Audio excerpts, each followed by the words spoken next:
Shalom jemaat Tuhan, puji Tuhan, selamat pagi. Dan pada pagi hari ini mari kita beribadah walaupun kita secara online. Kita percaya bahwa Yesus hadir di saat kita memuji, menyembah. Mari kita berdoa. Bapa Surgawi, kami mengucap syukur kalau pada pagi hari ini Engkau memberi kami kesempatan untuk beribadah kepadamu. Dan kami percaya bahwa hanya Engkaulah penolong kami satu-satunya pada saat-saat kami memerlukan, pada saat-saat kami membutuhkan. Hanya Engkau menjadi penolong kami satu-satunya. Pakai ibadah kami Tuhan, walaupun secara online. Tuhan tolong supaya ibadah ini benar-benar kami merasakan suasana surga, suasana kasih Bapa, kasih anugerah Bapa itu mengalir pada setiap kami yang ibadah pada pagi hari ini. Terima kasih Tuhan, pakai kami semuanya. Dan biarlah firman-Mu saat kami dengar, itu menjadi kekuatan yang sungguh-sungguh mengubah hidup kami. Hidup kami dimerdekakan, hidup kami dijamin. Karena janji-janji Tuhan, karena nama Tuhan, karena Yesus Kristus Tuhan menjadi penolong kami yang ajaib. Terima kasih Bapa, kami mulai ibadah kami dalam nama Tuhan Yesus Kristus. Haleluya, amin. Mari kita pujikan pujian ini.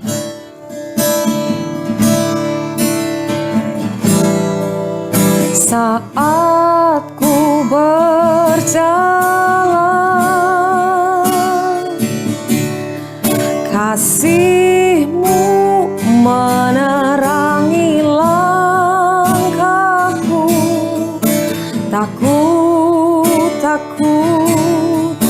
Tak ku bimbang, karena ku tahu Kau bersamaku.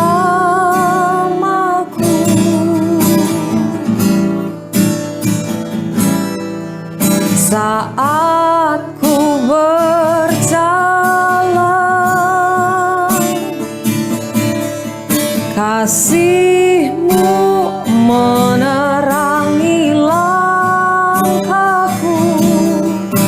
Tak ku bimbang, karena ku tahu Kau bersamaku. Kau lebih tahu yang terbaik bagiku. Kau lebih sanggup pulihkan hidupku. Ku berserah, ku percaya, hanya Yesus penolong yang Kau lebih tahu yang terbaik bagiku. Kau lebih sanggup pulihkan hidupku. Ku berserah, ku percaya, hanya Yesus penolong yang Kau lebih tahu yang terbaik bagiku. Kau lebih sanggup pulihkan hidupku. Ku berserah, ku percaya, hanya Yesus penolong yang lebih tahu. Hanya Engkau yang tahu Tuhan, Engkau penolong kami. Pulihkan hidupku, ku berserah. Kami percaya Tuhan, hanya Yesus penolong yang Kau lebih tahu yang terbaik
kekuatan. Oh, haleluya, haleluya. Oh, haleluya, haleluya, haleluya. Engkau kami sembah Tuhan, Engkau kami agungkan. Terpujilah namamu, Engkau Allah penolong kami. Oh, haleluya, haleluya, haleluya, haleluya. Kau Allah yang ajaib Tuhan, Engkau Allah yang perkasa, Engkau Allah yang sanggup, Engkau Allah segala Allah, Engkau Raja segala Raja, Engkau sumber kekuatan kami, Engkau sumber penghiburan setiap kami. Oh, Engkau keselamatan kami, segala sesuatu Engkau yang kendalikan Tuhan. Oh, kami bersyukur karena kami punya Allah yang dahsyat seperti Engkau. Kami bersyukur karena kami punya Allah yang luar biasa. Kami bersyukur karena kami punya Allah yang hebat. Kami punya Allah yang mengalahkan segala sesuatu. Kami bersyukur Tuhan. Kami punya Allah yang hebat. Kami punya Allah yang dahsyat. Kami punya Allah yang ajaib. Yesus Kristus namanya. Kami memuji Engkau, kami mengelulukan Engkau. Karena Engkau Allah kami yang hebat. Terima kasih Tuhan, dalam nama Tuhan Yesus. Haleluya. Amin. Beri kemuliaan buat Allah kita. Haleluya. Kita tahu bahwa kita punya Allah yang hidup. Allah yang berkuasa. Amin. Haleluya.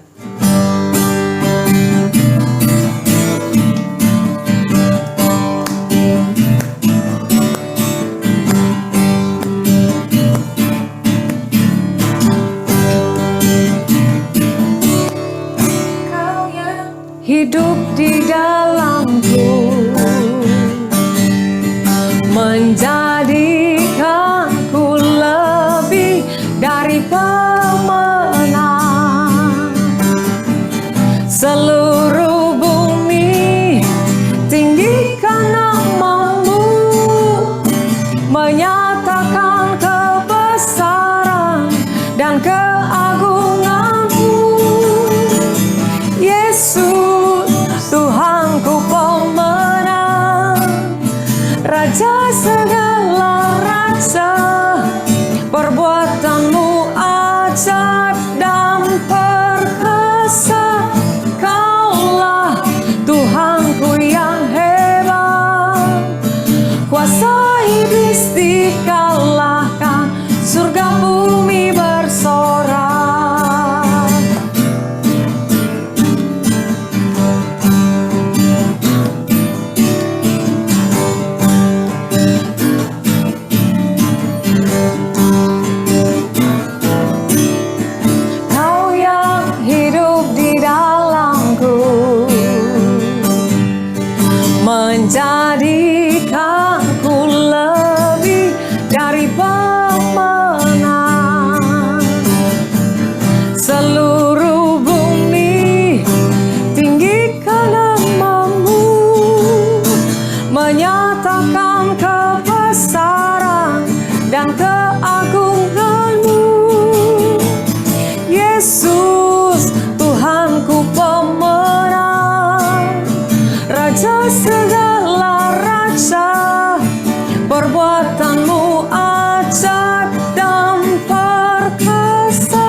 dikalahkan, surga bumi bersorak.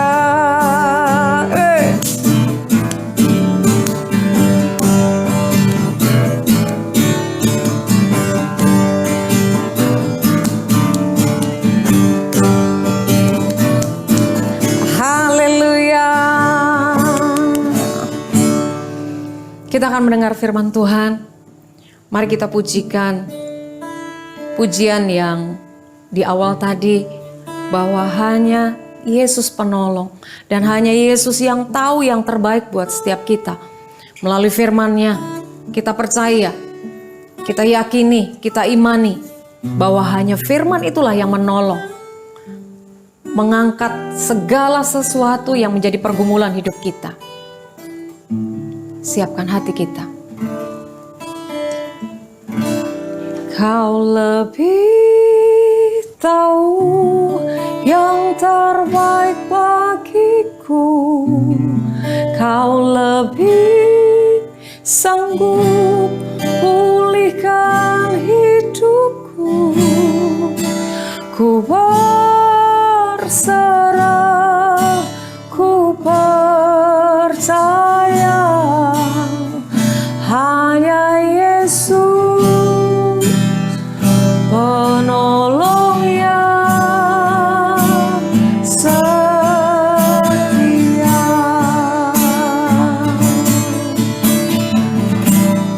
Kau lebih tahu yang terbaik bagiku, Kau lebih sanggup pulihkan hidupku. Ku berserah, ku percaya, hanya Yesus penolong yang Kau lebih tahu. Bapak Ibu Saudara, renungkan pujian ini. Hidup kita hanya berserah saat ini. Tidak ada perkara lain yang kita banggakan, yang kita bisa lakukan.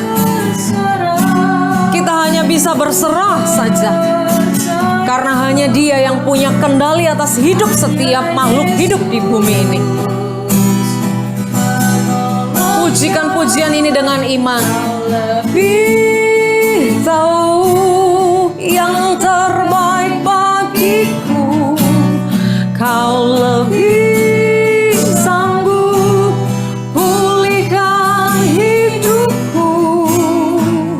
Ku berserah, kami percaya Tuhan, jamah setiap jemaat Tuhan, jamah saat ini dalam nama Yesus.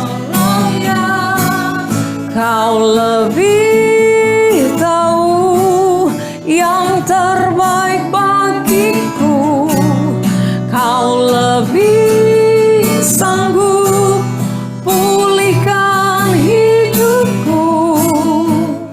Ku berserah, ku percaya,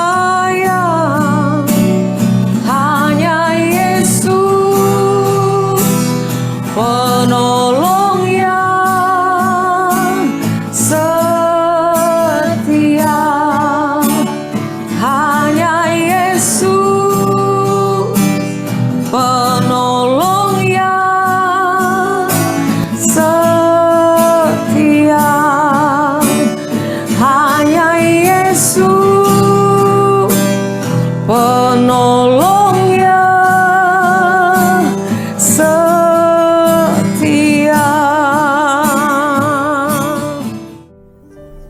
Shalom GBI Bondowoso, bagaimana kabarnya?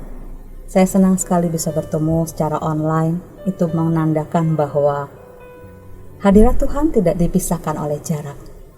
Mari kita akan berdoa terlebih dahulu untuk firman Tuhan yang akan kita dengar pada saat ini. Tuhan Yesus, kami mengucap syukur buat kasih setia Tuhan yang tidak pernah meninggalkan kami. Kami mengucap syukur buat hari ini, Engkau Allah yang setia, Engkau Allah yang besar, Engkau Allah yang memelihara setiap kehidupan kami.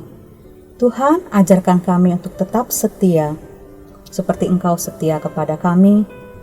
Ajarkan kami untuk tetap fokus kepadamu Tuhan, mendengarkan suara-Mu melalui firman-Mu pada hari ini. Berkati hamba-Mu, berkati jemaat-Mu Tuhan yang mendengarkan, biarlah berkat Tuhan turun atas kami semua. Biarlah firman-Mu boleh menjadi makanan yang menguatkan kami semua di tengah-tengah situasi yang tidak menentu saat ini. Terima kasih Tuhan, kami serahkan firman-Mu hanya dalam nama Tuhan Yesus Kristus. Haleluya. Amin. Ya, pada saat ini saya akan membawakan firman Tuhan dengan judul Lebih dari Pemenang. Saya ambil dalam Filipi 4 ayat 11 sampai yang ke-13. Kukatakan ini bukanlah karena kekurangan, sebab aku telah belajar mencukupkan diri dalam segala keadaan. Aku tahu apa itu kekurangan dan aku tahu apa itu kelimpahan. Dalam segala hal dan dalam segala perkara, tidak ada sesuatu yang merupakan rahasia bagiku, baik dalam hal kenyang maupun dalam hal kelaparan, baik dalam hal kelimpahan maupun dalam hal kekurangan. Segala perkara dapat kutanggung di dalam Dia yang memberi kekuatan kepadaku. Sebelum bertobat, Paulus yang dulunya bernama Saulus adalah seorang yang berkuasa dan berkelimpahan secara materi. Dalam perjalanan mengikut Kristus, seringkali hidupnya jauh dari kata nyaman menurut dunia. Ketika menuliskan surat ini, Paulus sedang berada dalam penjara di Roma. Dia menjadi seorang tawanan. Yang dikatakan Paulus dalam ayat yang ke-11 sampai yang ke-13 adalah sangat luar biasa. Paulus dapat melakukan segala perkara dalam Tuhan Yesus Kristus tanpa kesulitan dan tidak ada hambatan sedikit pun. Tidak ada situasi yang mempengaruhinya. Itu semua bukan karena Paulus hebat, bukan karena Paulus tahan banting, melainkan Paulus adalah lebih dari seorang pemenang. Nah, saat ini kita akan belajar bagaimana sih kok Paulus bisa menjadi lebih dari seorang pemenang. Ada 3 rahasia Paulus yang akan kita pelajari saat ini. Yang pertama adalah Paulus memiliki hati yang selalu puas. Dikatakan dalam ayat 11, kukatakan ini bukanlah karena kekurangan, sebab aku telah belajar mencukupkan diri dalam segala keadaan. Paulus menyebutkan ada kata penting di sini, yaitu mencukupkan diri. Apa itu mencukupkan diri? Mencukupkan diri bukan suatu sikap yang negatif, sikap yang pesimis atau tidak berdaya. Mencukupkan diri adalah sebuah sikap yang mampu menerima situasi apa adanya, tidak berkekurangan. Meskipun Tuhan telah membuat rencana yang tidak sesuai dengan keinginan kita, namun kita tetap belajar mengucap syukur dan puas menerima keadaan yang ada. Manusia yang mencukupkan diri akan tahu bagaimana bergantung kepada Tuhan, tidak terpengaruh kepada keadaan di sekelilingnya, sehingga hatinya tetap tenang dan emosinya tetap stabil. Paulus mengatakan bahwa dia telah belajar untuk mencukupkan diri di dalam segala keadaan. Pada kehidupan sehari-hari, yang namanya kepuasan adalah pelajaran yang sangat sulit. Karena ini berlawanan dengan sifat manusia yang tidak pernah merasa puas akan segala hal. Apakah saudara pernah menjumpai orang yang mencukupkan diri? Mungkin tidak, atau andai pun saudara pernah menemui, mungkin juga dalam jumlah yang sedikit. Ada sebuah ungkapan yang mengatakan bahwa hati manusia sangat tamak, seperti seekor ular yang ingin menelan seekor gajah. Orang yang tidak mencukupkan diri tidak akan pernah bahagia, karena tidak ada suatu apapun yang bisa memuaskan dia. Di dalam pekerjaannya, mungkin dia tidak merasa puas, mungkin dia merasa penghasilannya terlalu sedikit. Di dalam keluarga, dia tidak puas dengan pasangannya. Mungkin menganggap pasangannya terlalu biasa, tidak membawa keuntungan baginya, tidak berguna, tidak membantunya. Di dalam gereja, dia tidak puas dengan pendetanya atau gembalanya. Dia merasa pendetanya itu pendidikannya lebih rendah daripada dia. Dia tidak pernah puas akan segalanya. Di dalam segala hal, dia selalu mengkritik. Hal ini mengingatkan kita tentang sejarah bangsa Israel. Waktu Tuhan mendengar jeritan, tangisan bangsa Israel. Tuhan mengirim Musa untuk memimpin bangsa Israel keluar dari tanah Mesir, keluar dari hidup perbudakan di Mesir. Seharusnya bangsa Israel sangat bersyukur, tetapi mereka tidak merasa puas. Mereka merasa Tuhan tidak cukup bertindak. Mereka masih mengeluh, mereka masih bersungut-sungut. Contohnya ketika Tuhan mengadakan mujizat, memberi makan 2 juta orang Israel. Tuhan memberi mana setiap hari. Apakah mereka mengucap syukur? Tidak. Orang-orang yang tidak puas tidak akan tahu bagaimana caranya bersyukur. Yang mereka tahu hanya bisa mengeluh. Meskipun sangat jelas Tuhan menyediakan mana setiap hari, mereka mengeluh. Katanya kurang baiklah, bosan makan mana setiap hari. Mengapa tidak ada daging? Sebenarnya, kunci masalahnya bukan pada makanan yang kurang baik, tetapi pada sifat manusia, sifat hati mereka yang selalu merasa tidak puas. Agar bisa menjadi lebih dari seorang pemenang, maka kita harus punya sikap mencukupkan diri. Hati yang mencukupkan diri tidak muncul secara tiba-tiba, tidak muncul secara alami ketika kita lahir, tetapi semuanya harus dipelajari dan melalui proses. Paulus saja perlu belajar bagaimana caranya mencukupkan diri, apalagi kita. Bagaimana sih menjadi orang yang mencukupkan diri? Jika seseorang yang selalu mengeluh adalah orang yang tidak mencukupkan diri, maka orang yang mencukupkan diri adalah orang yang selalu mengucap syukur di dalam segala hal. Dikatakan dalam Filipi 4 ayat 18, "Kini aku telah menerima semua yang perlu daripadamu, malahan lebih daripada itu. Aku berkelimpahan karena aku telah menerima kirimanmu dari Epafroditus, suatu persembahan yang harum, suatu korban yang disukai dan yang berkenan kepada Tuhan." Di sini Paulus mengungkapkan rasa terima kasih yang tulus kepada jemaat Filipi, di mana mereka sudah membantu memenuhi setiap kebutuhan dan keperluan Paulus. Bahkan mereka sekarang mengirim Epafroditus untuk membawakan makanan untuk Paulus. Apa yang luar biasa adalah Paulus berkata ia memiliki segalanya, lebih dari cukup. Paulus sangat puas, padahal saat itu Paulus sedang berada di penjara. Seperti kita tahu, kalau berada dalam penjara, pasti kegiatan kita terbatas, tidak bisa bebas. Mungkin kita kekurangan akan kebutuhan sehari-hari, begitu juga Paulus. Dia kekurangan akan kebutuhan sehari-hari, kekurangan obat-obatan, mungkin juga dia kekurangan bahan bacaan, buku-buku untuk dia baca. Tetapi Paulus tetap berkata bahwa dia tidak berkekurangan. Artinya Paulus sudah benar-benar belajar untuk mencukupkan diri dengan situasi yang ia alami saat itu. Sikap yang mencukupkan diri sangat penting bagi orang-orang percaya, bahkan bagi para pemimpin gereja sekalipun. Jika kita kekurangan sikap ini, maka kehidupan rohani kita tidak akan berfungsi. Mengapa kita harus mengkhawatirkan hal-hal yang tidak ada? Seharusnya kita mengucap syukur dengan hal-hal yang sudah ada, yang sudah Tuhan sediakan buat kita. Sebenarnya situasi kita tidak seburuk dibandingkan dengan orang lain. Kita masih memiliki tubuh yang sehat, tubuh yang lengkap. Kita bisa bergerak bebas ke sana kemari.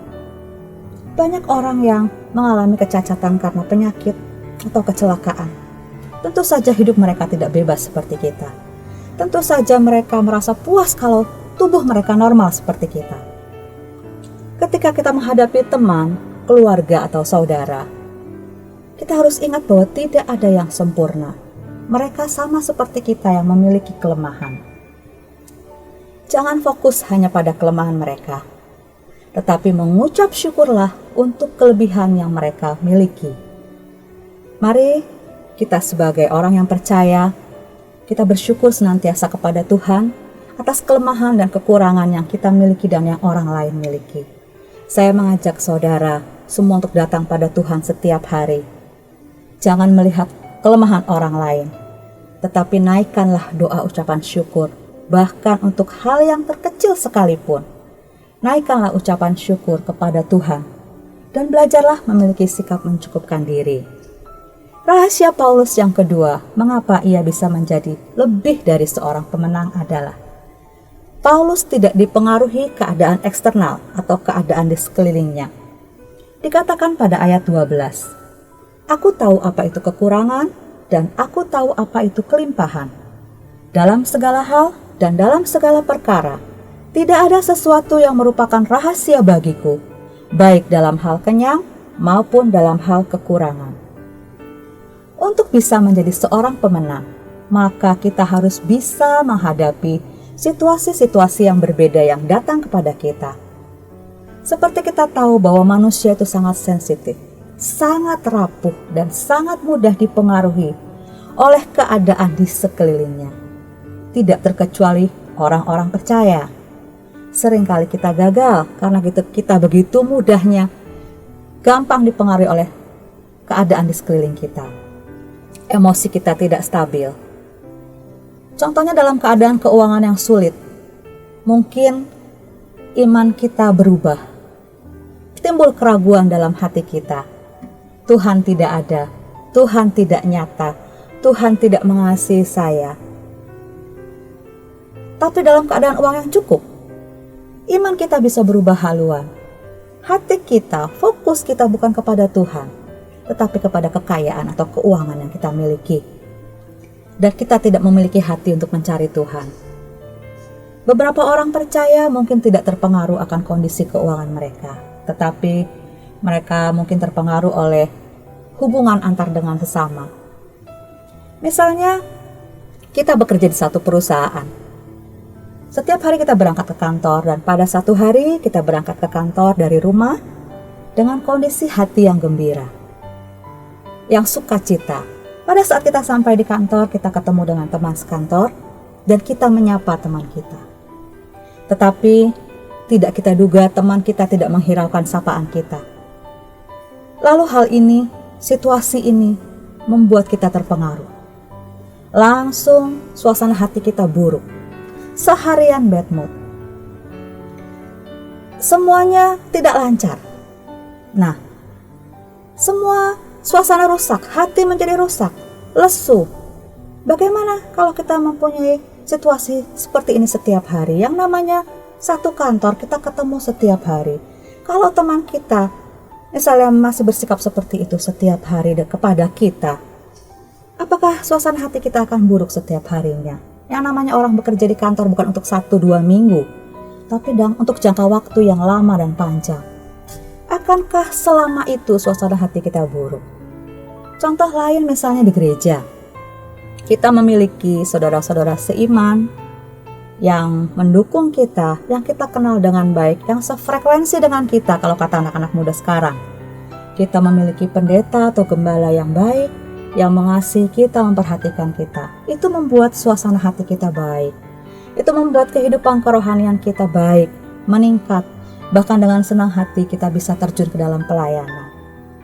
Tetapi suatu hari kita harus pindah keluar kota karena pekerjaan. Namanya keluar kota, pindah ke satu tempat yang baru, kita belum punya teman. Kita harus mencari gereja. Kita harus mencari saudara-saudara seiman lagi yang baru. Kita belum miliki semuanya itu seperti di kota yang lama. Apakah situasi ini bisa mempengaruhi kehidupan kita? Lalu kerohanian kita menjadi turun dan kita tidak melayani Tuhan. Untuk menjadi seorang pemenang, kita harus belajar mengatasi berbagai situasi dan keadaan yang ada di sekeliling kita. Dengan kata lain, kita harus siap. Hati kita harus siap di mana Tuhan tempatkan kita. Di mana Tuhan mengizinkan situasi-situasi itu terjadi kepada kita. Agar kita bisa menjadi kuat, Tuhan merencanakan berbagai keadaan yang berbeda sebagai tempat kita untuk berlatih.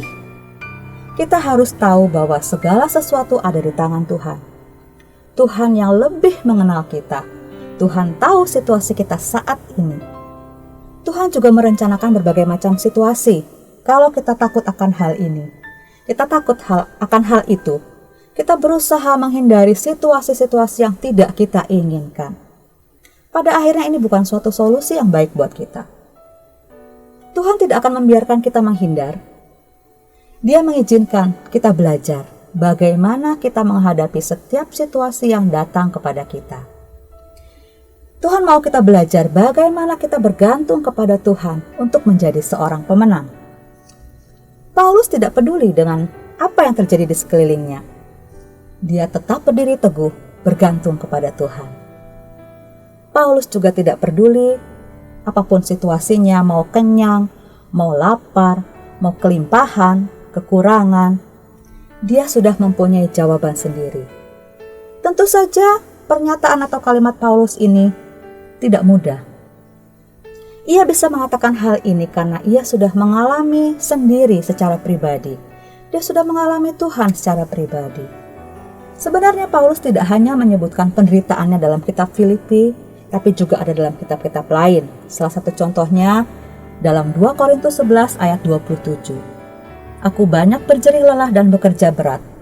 Kerap kali aku tidak tidur, aku lapar dan dahaga, kerap kali aku berpuasa, kedinginan dan tanpa pakaian. Saudara bisa lihat situasi yang dialami Paulus saat itu. Paulus banyak berjerih lelah, bekerja berat, seringkali tidak tidur, kelaparan, kehausan, seringkali berpuasa, kedinginan dan tanpa pakaian. Tetapi semua situasi yang Paulus alami saat itu tidak membuat Paulus goyah. Ia tetap bisa bergantung kepada Tuhan. Ia tetap bisa fokus kepada Tuhan. Apakah pernah muncul di benak kita bahwa orang yang rohani sekalipun juga harus mengalami penderitaan? Kebanyakan orang akan berpikir bahwa semakin orang mengasihi Tuhan, segala sesuatunya akan lancar, tidak pernah mengalami kesulitan dan penderitaan. Tetapi kenyataannya malah sebaliknya. Paulus, begitu ia mengasihi Tuhan, begitu dalamnya hubungannya dengan Tuhan, ia tetap mengalami penderitaan. Tetapi Paulus melupakan apa yang ada di belakangnya. Dia melupakan masa lalunya. Paulus berusaha maju. Dia memutuskan untuk mengejar kesempurnaan, menjadi serupa dengan Kristus. Walaupun tetap harus melewati banyak penderitaan dan pencobaan. Apa alasannya Paulus mengalami penderitaan? Apakah Tuhan lupa akan kebutuhan Paulus? Tentu saja tidak. Paulus berada di situasi-situasi sulit yang berbeda. Ini adalah latihan yang diberikan oleh Tuhan kepada Paulus, yang didesain khusus oleh Tuhan untuk Paulus menjadi seorang pemenang. Tuhan juga punya rencana yang unik yang ditujukan bagi kita, semua orang percaya. Di dalam Filipi 4, Paulus menyebutkan ada 2 area latihan. Yang pertama ada hari-hari buruk, kelaparan dan kekurangan. Yang kedua ada juga hari-hari berkelimpahan, penuh, dipuaskan, bahkan lebih dari cukup. Tuhan menggunakan 2 situasi yang berbeda ini untuk mengajar kita bergantung kepada Tuhan setiap saat. Ingatlah, Tuhan menempatkan kita pada situasi-situasi yang berbeda. Kadang-kadang sulit untuk kita hadapi. Kadang-kadang sulit untuk kita mengalami hidup berkekurangan. Tetapi tujuan Tuhan baik buat kita, untuk melatih kita bergantung kepada Tuhan. Tuhan adalah pencipta alam semesta. Masa Tuhan gak bisa memenuhi kebutuhan kita? Jika Tuhan saja bersedia mengirim Yesus ke dunia untuk menebus dosa kita, masa Tuhan gak bisa berikan kepada kita hal-hal yang lain? Ketika kita menghadapi kesulitan, itu bukan karena Tuhan tidak nyata. Itu bukan karena Tuhan tidak mengasihi kita. Tuhan menciptakan keadaan-keadaan tersebut untuk memurnikan dan melatih kita. Tuhan juga ingin tahu bagaimana sih respon kita dalam menghadapi situasi-situasi yang sulit. Apakah kita tetap setia? Apakah kita tetap berpegang teguh kepada Tuhan? Atau kita malah mundur, kalah dari penderitaan yang kita alami? Jika kita bisa menggunakan sikap yang tepat dalam menghadapi kesulitan, maka itu bisa membantu pertumbuhan kerohanian kita. Jika kita tetap bergantung kepada Tuhan, hubungan kita dengan Tuhan akan semakin dalam. Di Alkitab ada banyak manusia rohani yang memiliki hubungan intim dengan Tuhan. Tetapi mereka juga tidak terpengaruh oleh keadaan eksternal, keadaan sekeliling yang mereka alami. Mereka tetap memandang Tuhan. Mereka tetap setia kepada Tuhan. Alasannya karena mereka sudah belajar untuk tidak terpengaruh oleh keadaan di sekeliling mereka. Mereka tetap meletakkan iman mereka di dalam Tuhan. Di samping belajar kepada Tuhan, bergantung kepada Tuhan selama masa sukar, kita juga harus bergantung kepada Tuhan pada masa kelimpahan. Mungkin situasi kita berbeda dengan Paulus.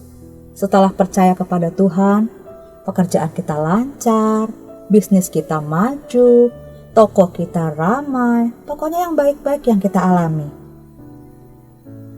Sehingga kita tidak punya kekhawatiran dalam hidup ini. Apakah dalam situasi kelimpahan seperti ini kita tetap bergantung kepada Tuhan? Mari kita jangan kehilangan kasih yang mula-mula. Baik dalam hal kelimpahan atau kekurangan, kita tetap bergantung kepada Tuhan. Rahasia yang ketiga yang dimiliki oleh Paulus sehingga ia bisa menjadi lebih dari seorang pemenang adalah Paulus dapat melakukan segala perkara. Ayat 13 dikatakan, segala perkara dapat kutanggung di dalam Dia yang memberi kekuatan kepadaku.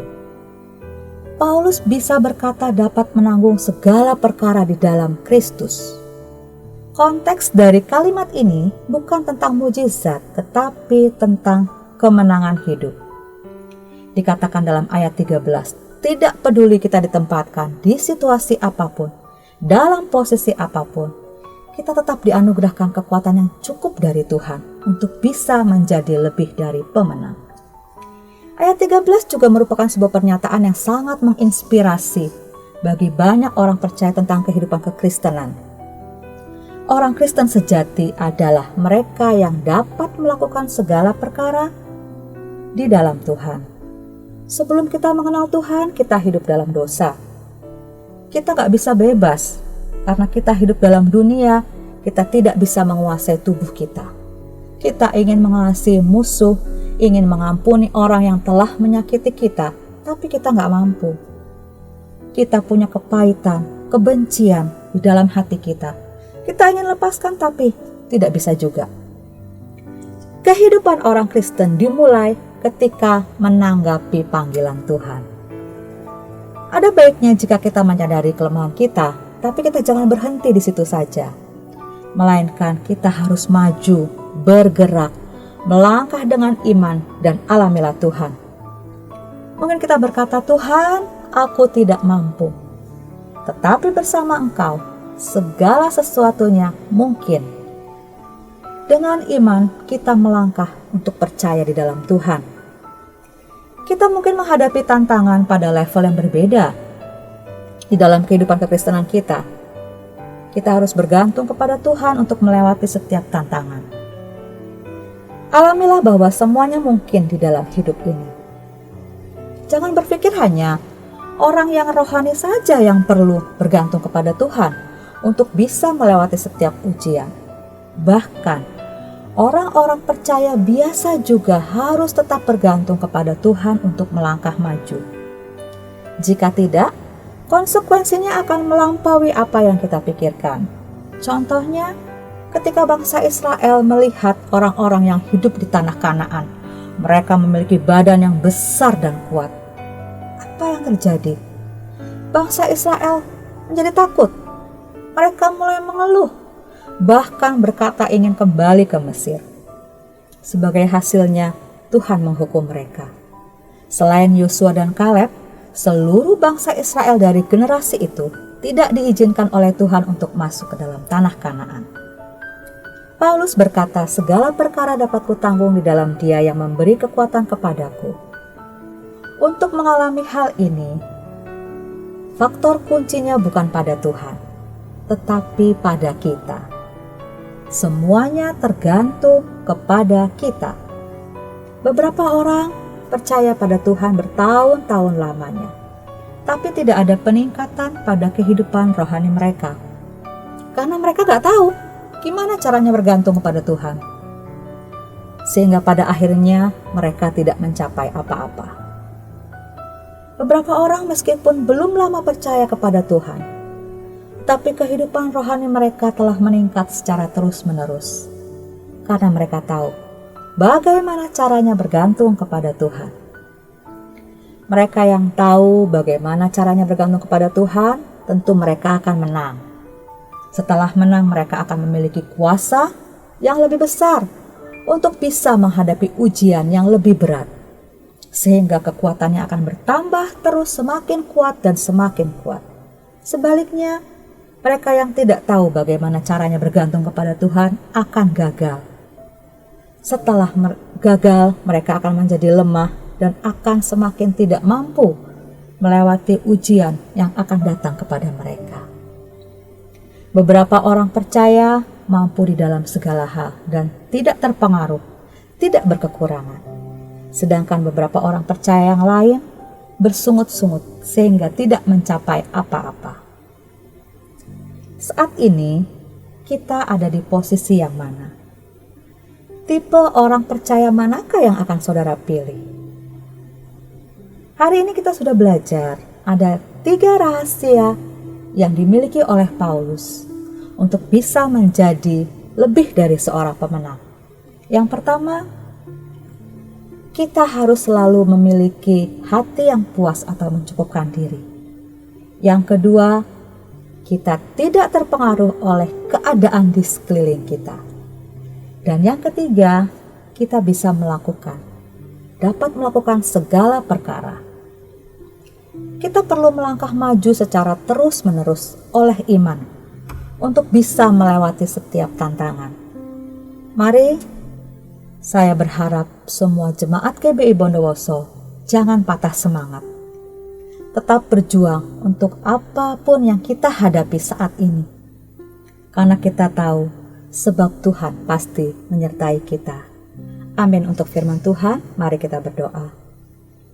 Terima kasih Tuhan untuk firman-Mu saat ini. Terima kasih untuk rahasia-rahasia yang Tuhan berikan kepada kami saat ini.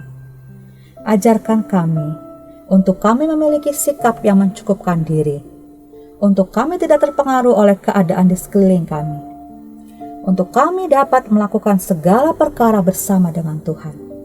Berikan kami kemampuan, berikan kami kekuatan, agar kami bisa melalui hari-hari kami bersama dengan Tuhan. Di dalam nama Tuhan Yesus Kristus, kami sudah berdoa dan mengucap syukur. Haleluya. Amin. Terima kasih, Tuhan berkati. Shalom jemaat Tuhan, selamat datang di ibadah GBI Kolonel Sugiono Bondowoso. Kami berharap seluruh jemaat tetap dalam keadaan yang sehat dan penuh sukacita. Ibadah raya minggu depan, tanggal 29 Agustus 2021, akan dilaksanakan secara onsite. Kami mengundang jemaat untuk dapat beribadah bersama dengan melakukan protokol kesehatan. Jemaat dapat memberikan persembahan dan perpuluhan secara online melalui transfer ke nomor rekening Bank Jatim dengan nomor 0312 637693 atas nama GBI Kolonel Sugiono. Komsel online GBI Kolonel Sugiono Bondowoso yang dilaksanakan melalui Zoom Meeting setiap hari Jumat pukul 6 malam. Mari kita bersekutu bersama untuk saling menguatkan di dalam Tuhan. Demikian informasi yang dapat kami sampaikan. Selamat hari Minggu, tetap sehat, semangat, dan tetap jaga protokol kesehatan. Tuhan Yesus memberkati. Shalom Bapak Ibu Saudara, puji Tuhan, kita sudah berada di akhir acara ibadah kita pada hari ini. Saya berharap kita berada dalam kondisi yang sehat, dipenuhi dengan damai sejahtera sukacita Tuhan, dan terus berdoa Bapak Ibu Saudara untuk kita secara pribadi, keluarga, untuk gereja Tuhan, berdoa untuk kota kita, bangsa negara kita Indonesia, dan doakan juga agar jika tidak ada halangan, kita akan mengadakan ibadah secara onsite. Jadi kita akan berkumpul lagi ibadah di gereja mulai minggu depan tanggal 29 Agustus. Jadi kita merencanakan 29 Agustus kita akan beribadah onsite, berkumpul di gereja jam 7 pagi seperti biasa. Ya, jadi doakan agar semua bisa berjalan dengan lancar. Kondisi pandemi akan terus semakin mereda, semakin menurun. Kita diberikan kesehatan yang baik. Kita semua juga para pelayan diberikan kesehatan yang baik. Baik, kita akan mengakhiri acara ibadah kita pada hari ini, kita naikkan doa Bapa kami. Setelah itu kita akan berdoa doa berkat ya.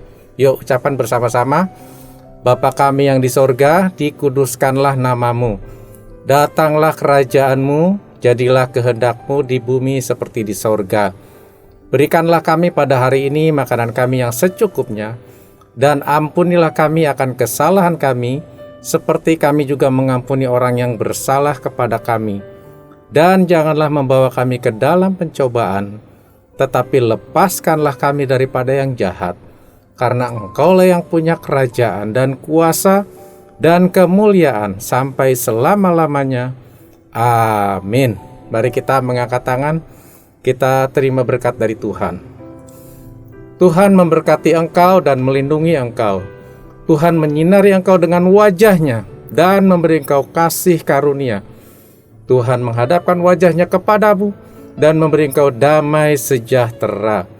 Jemaat yang dikasihi oleh Tuhan, turunlah ke atas saudara semua kasih dari Allah Bapa, anugerah Tuhan Yesus Kristus, persekutuan dengan Roh Kudus, menyertai kita sekalian hari ini, sampai selama-lamanya di dalam nama Tuhan Yesus, yang sudah diberkati semua katakan, amin. Selamat hari Minggu, Tuhan Yesus berkati kita sekalian.